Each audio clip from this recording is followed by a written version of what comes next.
So ஒவ்வொருத்தருக்குமே வந்து ரியலாகவே திக் நிமிடங்கள் தான். ஸோ ரிசல்ட்டுக்கு வரேன். இந்த சர்வே எதை காண்பிக்கிறது என்றால், நான் 10 நாட்களுக்கு முன்னாடி சொன்னதை விட இப்போ கள நிலவரம் டஃப்பாக இருக்குது. அதுதான் உண்மை. கொஞ்சம் யோசிங்க. இப்போ 18 வயசு 20 வயசு மக்களுக்கு வந்து எலெக்ஷனுடைய அந்த தாத்பரியம் புரியல. விஜய் வராரு ஒரு ஹீரோ அப்படின்னு ஓட்டு போடுறாங்க. எடப்பாடி பழனிசாமி ஐயா அவர்களுக்கு கூட இது வந்து ஒரு பசங்க அப்பா அம்மாவையும் சரி, அப்பா அம்மா பசங்களையும் சரி இன்ஃப்ளூயன்ஸ் பண்ணாதீங்க. யாரு அந்த சர்வே முடிவுகள் கொடுத்து இதுதான் நடக்க போதுன்னு கொடுத்தாலும் அது கரெக்டாக நடக்கக்கூடிய வாய்ப்பு இல்லை. ஸோ 5 கோடி வாக்காளர்கள் ஓட்டு போடுவாங்கன்னு வச்சுக்கிட்டீங்கன்னா அதில் 2 கோடி பேர் வந்து 40 வயசு கீழே இருக்காங்க. ஸோ அவங்க எனிதிங் கேன் கிடையாது. இது வந்து இனிமே விளையாட போகிற கிரவுண்டே வேற. இனிமேல் நான் சொல்றது இந்த எலெக்ஷன் மட்டும் இல்லை, இதுக்கப்புறம் வரப்போகிற எலெக்ஷன்ஸ். ஏன்னா அந்த திக் நிமிடங்கள் தான் ஒவ்வொரு வேட்பாளருக்கும், ஒவ்வொரு கட்சிக்கும், ஏன் மக்களாகிய நமக்கும்.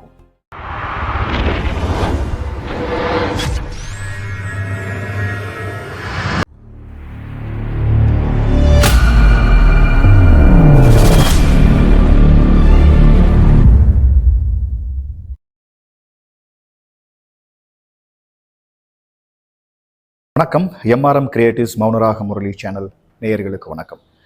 2026 தமிழ்நாடு தேர்தல் இன்னும் 72 மணி நேரங்களுக்கு குறைவாகத்தான் இருக்கிறது. அந்த போல் பண்ணக்கூடிய அந்த நேரம் துவங்குவதற்கு ஒவ்வொரு கட்சிக்கும் திக் நிமிடங்களாக கரைந்து கொண்டிருக்கின்றன என்றால் மிகையாகாது. 10 நாளைக்கு முன்னாடி நான் சர்வே கொடுத்துருந்தேன்.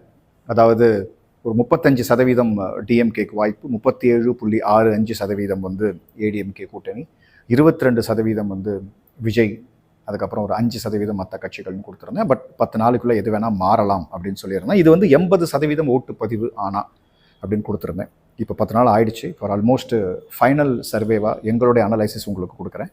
இது தப்பாக கரெக்டாக அப்படிங்கிறது மே 4ஆம் தேதி இந்த நேரம் நமக்கு தெரிஞ்சிருக்கும். இதில் என்ன விஷயம்னா, உண்மையாலுமே வந்து திக் நிமிடங்கள் தான். இப்படி ஒரு எலெக்ஷன் இதுவரைக்கும் தமிழ்நாடு கண்டதில்லை. இனி பார்க்க போதான்னு தெரியாது. ஏன்னா ஒரு ஸ்ட்ராங்கான வந்து தேர்ட் ஃப்ரண்ட் விஜய். அதாவது சொல்லுவாங்கல்ல, அதாவது உள்ளுக்குள்ள சக்கரவர்த்தி ஆனா உண்மையில மெழுகுவர்த்தின்னு ஒரு பாட்டு வருமே, அந்த மாதிரி உள்ளுக்குள்ள சக்கரவர்த்தி அப்படிங்கிறது ரிவர்ஸ். உள்ளுக்குள்ள பயம், ஆனால் வெளியில் சக்கரவர்த்தியாக ஒவ்வொரு கட்சியும் காமிச்சிக்கிறாங்க. விஜய் எந்த இடத்துல நமக்கு பிரச்சனை பண்ண போகிறார். ஏன்னா அப்படி ஒரு கூட்டம் அவருக்கு வருது. அந்த கூட்டம் நிச்சயமாக ஓட்டாக மாறும்னா நிச்சயமாக மாறும், டு சர்டன் எக்ஸ்டென்ட் நிச்சயமாக மாறும். ஏன்னா அந்த மாதிரி தானாக வராங்க. அந்த கூட்டம் காசு கொடுத்து வராமல் தானாக வராங்க அந்த நடிகர் அப்படிங்கிற ஒரு எதிர்பார்ப்பு. ஆனால் இது வந்து ஜனநாயகத்துக்கு நல்லதா அப்படின்னா ஒரு கேள்விக்குறி தான். ஏன்னா வந்து நான் நிறைய தடவை சொல்லியிருக்கேன், அரசியலுக்கு வந்து படிப்பு கிடையாது, எக்ஸ்பீரியன்ஸ் இல்லாமல் வந்துடுறாங்க. பட் ஐஏஎஸ் ஆஃபீஸர்ஸ் மற்ற ஆஃபீஸர்ஸ் கவர்ன் பண்ணி இவங்க நடத்தலாம் அப்படிங்கிற ஒரு தாட் ப்ராசஸில் வராங்கன்னு சொல்லியிருக்கேன். யார் வேணால் அரசியலுக்கு வரலாம், அதுதான் ஜனநாயக முறை, அரசியலமைப்பு சட்டம். பட் இது நல்லதா? விஜய் வந்து நிறைய பேரை போய் பார்க்க மாட்டேங்கிறாரு, வந்து இன்டர்வியூ கூட கொடுக்கறது இல்லை. ஒரு டிஃப்ரெண்ட் கைண்ட் ஆஃப், நான் வீட்டில் ஏற்கனவே உட்காந்துட்டேன் அப்படிங்கிறாரு. ஸோ இது வந்து ஒரு டிஃப்ரெண்ட் கைண்ட் ஆஃப் அப்ரோச். இது எப்படி இருக்க போதுங்கிறது மே 4ஆம் தேதி தெரியும். அப்படி ஒரு வேளை அவருக்கு மிகப்பெரிய ஆதரவு வந்தால் அது ஜனநாயகத்துக்கு நல்லதாங்கிறதும் அது தெரியாது. அது வந்து டிபேட்டபிள், தட் இஸ் ஓகே. இப்போ இருக்கிற சிச்சுவேஷனில் இன்னைக்கு தேதியில் 2026 Tamil Nadu election, MRM creatives Mounaraga முரளியை பொறுத்தவரை யாருக்கும் வந்து தனி மெஜாரிட்டி கிடைக்காது அப்படிங்கிற மாதிரி தான் வந்து இந்த கள நிலவரம் இருக்குது. பட் ஸ்டில் ஏடிஎம்கே என்டிஏ கூட்டணி வந்து ஒரு ஃபேவரபுளாக இருக்குது. ஒரு 100 இடங்கள், நான் முதல்ல 115 120 இடம் 110 அந்த மாதிரி சொல்லியிருந்தேன், இன்னும் கூட குறையலாம். ஒரு 100 இடங்கள் இல்லை 105 இடங்கள் ஏடிஎம்கே கூட்டணிக்கு கிடைக்கலாம். 90லேருந்து 95 இடங்கள் வந்து டிஎம்கே கூட்டணிக்கு கிடைக்கலாம். ஸோ ஸ்டில் ஏடிஎம்கே என்டிஏ கூட்டணி தான் வந்து ஒரு சிங்கிள் லார்ஜஸ்ட், ஏடிஎம்கே வந்து ஒரு சிங்கிள் லார்ஜஸ்ட் பார்ட்டியாக வரும். ஏடிஎம்கே கூட்டணி ஆட்சி அமைக்கக்கூடிய வாய்ப்புகள் இருக்குது. இதில் இன்னொரு விஷயம், எந்த அளவுக்கு விஜய் வந்து ஸ்பாயில் பண்ண போறார் அப்படிங்கிறது தெரியாது. எந்த தொகுதியில் யாருக்கு அது ஸ்பாயில் ஆக போகுது அப்படிங்கிறதும் தெரியாது. நிச்சயமாக ஒரு இடம் 2 இடத்துக்கு மேலே வந்து டிவிகே வந்து இந்த எலெக்ஷனில் ஜெயிக்க முடியாது. அண்ட் மிக முக்கியமாக நாம் தமிழருக்கு இதுவரை கிடைத்து கொண்டிருந்த அந்த 8% நிச்சயமாக இந்த எலெக்ஷனில் குறைய போகுது. அண்ட் ஆஃப்கோர்ஸ் மற்ற அந்த 5th ஃப்ரண்ட் 6th ஃப்ரண்ட்லாம் சொல்கிறாங்களே, ராம்தாஸ் சார், சசிகலா மேடம், மற்றவங்கலாம் வந்து ஒரு பெரிய பொருட்டாக இருக்க போகிறதில்ல.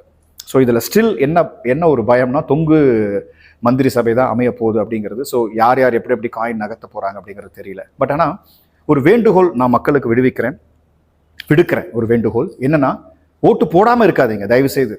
அந்த ஓட்டை வேஸ்ட் பண்ணாதீங்க. கொஞ்சம் யோசிங்க. இப்போ 18 வயசு 20 வயசு மக்களுக்கு வந்து எலெக்ஷனுடைய அந்த தாத்பரியம் புரியல. விஜய் வராரு ஒரு ஹீரோ அப்படின்னு ஓட்டு போடுறாங்க, ஏடிஎம்கே அப்படின்னு ஓட்டு போடுறாங்க. இல்லை நிறைய தடவை அவங்க பண்ணியிருந்தா கூட அடுத்த தடவை தப்பு செய்யாமல் இருப்பாங்க. ஆக்சுவலி ஸ்பீக்கிங் இன்னொரு விஷயம் பார்த்தீங்கன்னா, நிறைய பேர் மறந்துடுறாங்க. எடப்பாடி பழனிசாமி ஐயா அவர்களுக்கு கூட இது வந்து ஒரு இது வரைக்கும் டைரக்டாக அவர் எலெக்ஷனில் போட்டிட்டு ஜெயிச்சதில்லை. ஒரு முதலமைச்சர் கேண்டிடேட்டுக்காக ஜெயிச்சதில்லை.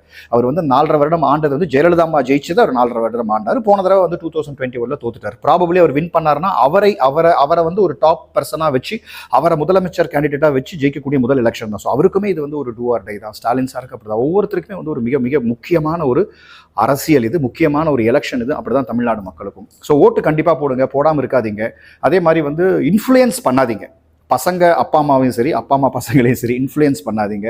மினிமம் 80 அப்படின்னு நான் சொல்லியிருக்கேன். ஆனால் நாங்கள் வந்து 100% ஓட்டு வரணும் அப்படிங்கிறதுக்கு தான் போராடுறோம் ஒரு பத்திரிகையாளரும். ஸோ எல்லாரும் ஓட்டு போடுங்க, யாருக்கு வேணால் ஓட்டு போடுங்க. அந்த இன்னொரு முக்கியமான விஷயம், நாங்கள் வந்து கள நிலவரம் பார்த்ததில் அந்தந்த தொகுதியில் எந்த வேட்பாளர் நிற்கிறாரு, அந்தந்த தொகுதியில் அந்த வெயிட்டேஜ் என்னங்கிறத பொறுத்து கூட வந்து கள நிலவரம் மாறலாம். ஸோ இது பயங்கரமான கன்ஃபியூஷன். நான் எழுதி கொடுக்குறேன், யார் அந்த சர்வே முடிவுகள் கொடுத்து இதுதான் நடக்க போதுன்னு கொடுத்தாலும் அது கரெக்டாக நடக்கக்கூடிய வாய்ப்பு இல்லை. ஒவ்வொரு தடவையும் வந்து நிறைய பேர் கொடுப்பாங்க, சிலது சக்ஸஸ் ஆகும், சிலது ஃபெயிலியர் ஆகும். இந்த தடவை வந்து ஒரு பயங்கரமான ஒரு கன்ஃபியூஷன். மே 4ஆம் தேதி தான் தெரியும். பிகாஸ் அந்த விஜயோட ஃபேக்டர் யாரும் டிசைட் பண்ண முடியல. விஜய்னு சொல்லிட்டே இருக்கீங்கன்னா எஸ் அவர் ஒரு மிகப்பெரிய ஒரு இம்பாக்டை கொடுத்துருக்காரு. டைரெக்டாக நாங்கள் பார்த்துருக்கோம். ஆண்டாண்டு காலமாக ஏடிஎம்கேக்கு போடுறவங்க, ஆண்டாண்டு காலமாக டிஎம்கேக்கு போடுறவங்கள போய் நாங்கள் சர்வே பண்ணும்போது அவங்க சொல்கிறாங்க இந்த ஒரு தடவை ஏன் நான் விஜய்க்கு போடக்கூடாது.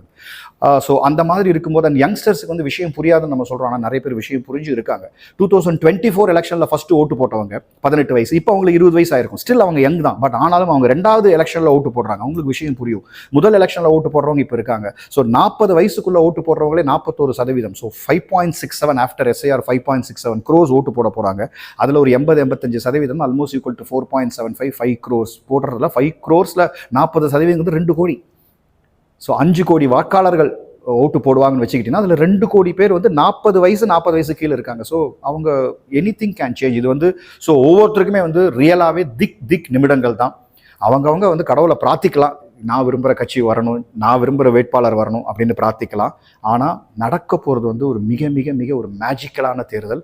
இது நிறைய விஷயங்களை மக்களுக்கு, அரசியல்வாதிகளுக்கு குறிப்பாக வந்து தெளியப்படுத்தும். ஐயா, இது வரைக்கும் நம்ம விளையாண்ட கிரவுண்ட் இது கிடையாது, இனிமேல் விளையாட போகிற கிரவுண்டே வேறு. இனிமேல் நான் சொல்கிறது இந்த எலெக்ஷன் மட்டும் இல்லை, இதுக்கப்புறம் வரப்போகிற எலெக்ஷன்ஸ். ஏன்னா அந்த 50 வயசு 55 வயசுக்குள்ளாதவங்களாம் அப்படியே போகிறாங்க. 60 வயசு 65 வயசுன்னு போய் இப்போ யங்ஸ்டர்ஸ் நிறைய பேர் வந்துட்டு இருக்காங்க. இப்போவே 40% 40 வயசுக்குள்ளே. அடுத்த எலெக்ஷன் போது இன்னும் கூட அது ஜாஸ்தி ஆகும். விச் மீன்ஸ் ஸோ இளைஞர்கள் கையில் வந்து ஒரு அரசியல், ஒரு நாடு வரப்போகிற நிறைய பேர் சர்வேல சொல்கிறாங்க இந்தியாவில் தான் வந்து இளைஞர்கள் ஜாஸ்தின்னு. ஸோ இனிமேல் நடக்க போகிற எலெக்ஷன்ஸ் ஈவன் பார்லிமெண்ட்ரி எலெக்ஷன்ஸ் கூட இளைஞர்கள் கையில் இருக்குது. ஸோ நிறைய விஷயங்கள் மாறும். அந்த காலகாலமாக நடந்துட்டு இருக்கிற அந்த பழைய நடைமுறைகள்லாம் நிச்சயமாக வந்து உதவிக்கு வராது. ஒரு விஷயம் அப்படியே இருக்கும், என்னென்னா ஓட்டு போடுறது அப்படி தான். ஸோ தயவு செய்து ஓட்டு போடுங்க.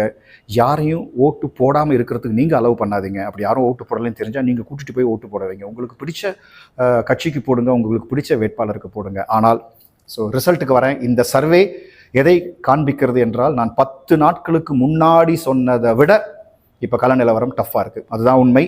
இவங்க தான் ஜெயிப்பாங்க அப்படிங்கிறத யாராலும் சொல்ல முடியாது. டிஎம்கே தனி மெஜாரிட்டி வரலாம், ஏடிஎம்கே தனி மெஜாரிட்டி வரலாம், என்டிஏ கூட்டணி ஏடிஎம்கே வந்து சேர்ந்து கூட்டணி ஆட்சி அமைக்கலாம், டிஎம்கே கூட்டணி ஆட்சி அமைக்கலாம். இது எல்லாத்தையும் அடித்து ஒதுக்கிட்டு தாவேக்காவும் வரலாம். இப்படி ஒரு எலெக்ஷன் இது வரைக்கும் நடந்ததே இல்லை. என்ன வேணால் நடக்கலாம். ஸோ அன்னைக்கு எப்படி மக்கள் ஓட்டு போடுறாங்க அப்படிங்கிறது பொறுத்து தான் இருக்குது. பட் ஸ்டில் ஒரு ஸ்லைட் எட்ஜ் என்டிஏ கூட்டணிக்கு இருக்குது. ஒரு ஸ்லைட் எட்ஜ் ஏடிஎம்கே வந்து ஒரு சிங்கிள் லார்ஜஸ்ட் பார்ட்டியாக வரக்கூடிய வாய்ப்பு இருக்குது. எங்களுடைய முதல் சர்வே இது, முதல் எலெக்ஷனில் ஒர்க் பண்ணுறோம். ஸோ வந்து மே 4ஆம் தேதி நாங்கள் சொல்கிறது எந்த அளவுக்கு வந்து சக்ஸஸ் ஆகிருக்குங்கிறது பார்க்கலாம். ஸோ ஓட்டு அண்டு அந்த தொகுதி வாரியாக நான் சொல்லணும்னா 100லேருந்து 105 இடங்கள் வந்து டிஎம்கேக்கு கிடைக்கலாம், ஏடிஎம்கேக்கு கிடைக்கலாம்.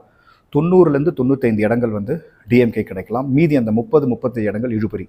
ஏடிஎம்கேக்கும் போகலாம், டிஎம்கேக்கும் போகலாம், சில இடங்கள் தாவேக்காக்கும் போகலாம். ஸோ இதுதான் வந்து இப்போ இருக்கிற சுச்சுவேஷன். இன்னும் 2 டேஸில் எலெக்ஷன். ஸோ இதை நோக்கி தான் இந்த 2026 எலெக்ஷன்ஸ் போயிட்டுருக்குன்னு நினைக்கிறேன். உண்மையாலுமே திக் நிமிடங்கள் தான் ஒவ்வொரு வேட்பாளருக்கும், ஒவ்வொரு கட்சிக்கும், ஏன் மக்களாகிய நமக்கும். பொறுத்திருப்போம். மே 4ஆம் தேதி இதற்கு விடை கிடைக்கும். நன்றி.